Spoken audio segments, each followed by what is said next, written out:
Peace be with you, wherever you are. Um, I'm at home, and that is my hometown. Last Sunday, I heard two powerful teachings on the fourth beatitude. Blessed are they who hunger and thirst after righteousness, for they shall be filled. I told you about the Reverend Dr. William J. Barber's sermon on Monday. Now I'm going to tell you about the other one. Neil Douglas Klotz is an independent scholar, now living in Scotland. I picked up this book. I don't know if you can see it in this light. This book. About 20 years ago. And I've been one of his students ever since. He teaches in a Sufi tradition, which means he doesn't just address your head, but tells stories, sings, leads dances, the whole deal. Right now he's leading a weekly Zoom retreat on the Beatitudes in Matthew, and Sunday was number 4.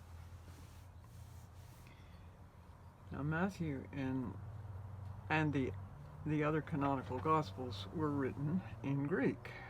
Jesus spoke Aramaic.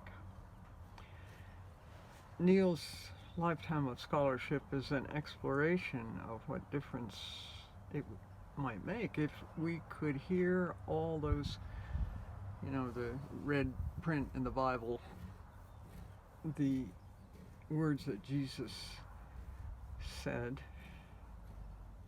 If we could hear them with ears more open to a Semitic language like Aramaic. For instance, we hear blessed or blessed, and what does it mean? Something good, to be favored somehow, even though most of the Beatitudes are peculiarly countercultural. You're blessed when people persecute you and despitefully use you. Oh, really? Reminds me of the best fortune cookie I ever got, which said, "A great change for the better will soon take place against you." Been meditating on that for a long time too. The Aramaic word tuvehun is the one translated,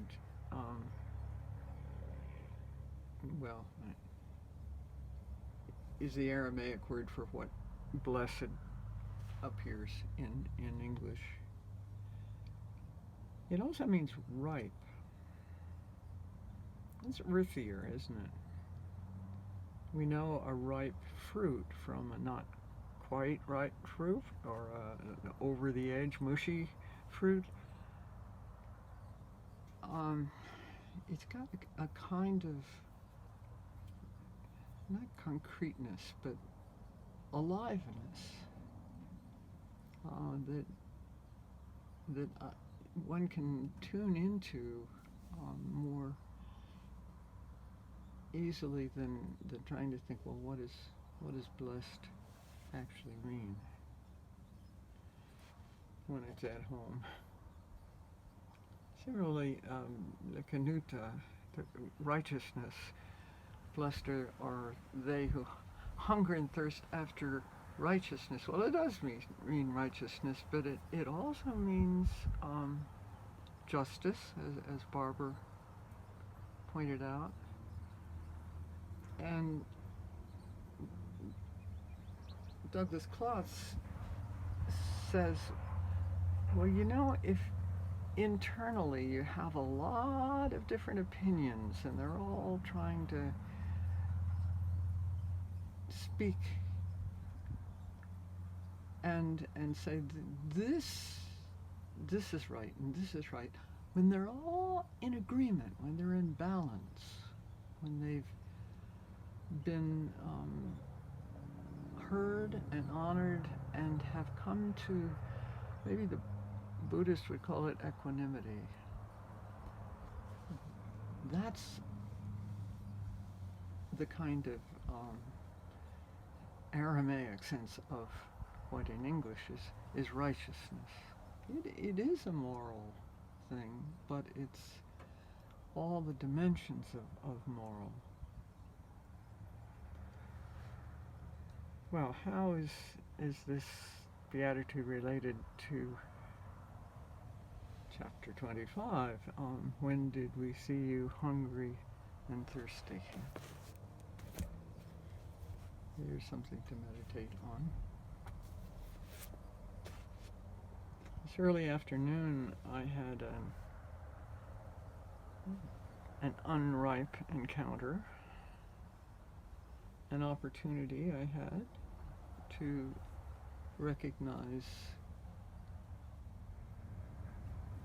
the human one, the judge, the Christ. But I walked by on the other side.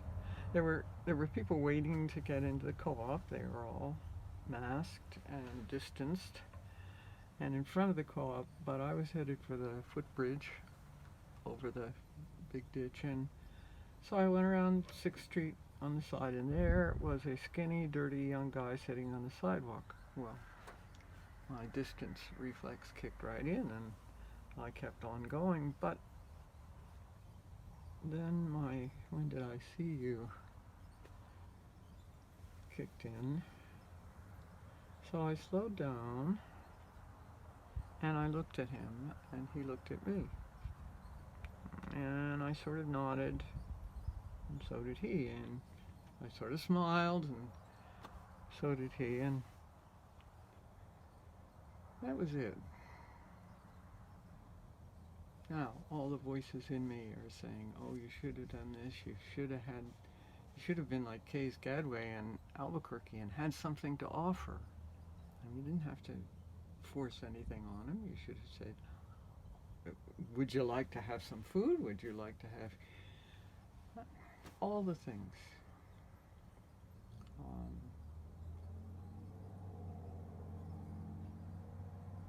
That lead to righteousness or shouting around. So what the best I can do is say, okay, next time, do what you wish you'd done this time.